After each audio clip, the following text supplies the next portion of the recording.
Welcome, চলে এসেছি আমার আবারও আজকে লাঞ্চের থালি নিয়ে। আছে ভাত, লেবু লঙ্কা পেঁয়াজ, লাল শাক, কাটোয়ার ডাঁটার চচ্চড়ি, চিংড়ি মাছ আর মসুর ডাল। So let's start. প্রথমেই আমাদের বাড়ির চিরন্তন প্রথা, শাক খেতেই হবে, না খেলে তো মল্লযুদ্ধ। তো খেয়ে নিলাম। লাল শাকটা খেতে খুব একটা খারাপ লাগে না যদি রসুন দিয়ে সম্বার হয়। আর লাল শাক খাবো আর অল্প কাঁচা লঙ্কা খাবো না, তা হয় নাকি?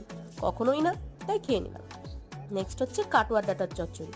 আমাদের বাড়িতে কাটোয়ার ডাঁটার চচ্চড়িটা না খুব একটা বেশি হয় না, কিন্তু যখন হয় মা এত ফাটাফাটি রান্না করে কি বলবো। কাটোয়ার ডাঁটাগুলোর মেন বৈশিষ্ট্য হচ্ছে এগুলো না বাটারের মতো ভেতর থেকে বেরিয়ে আসে। কি ভালো লাগে না খেতে। আচ্ছা, তোমাদের কেমন লাগে? নেক্সট হচ্ছে চিংড়ি মাছ। চিংড়ি মাছটা মা আজকে আলু কুমড়ো দিয়ে ঝোল করেছিল, ডাটাও দিয়েছিল, আমি খাইনি। তাই ডাটা, কুমড়ো, চিংড়ি মাছ আর অল্প একটু পেঁয়াজ দিয়ে একটা বিগ বাইট নিয়ে নিলাম। দারুণ লাগছিল, দারুণ। আর নেক্সটে অল্প লেবু দিয়ে গুলো ডালটা খেয়ে নিলাম। বাস্ট মি, এভাবেও দারুণ লাগে। তো যাই হোক, এই ছিল আমার আজকের lunch. What was your lunch? By.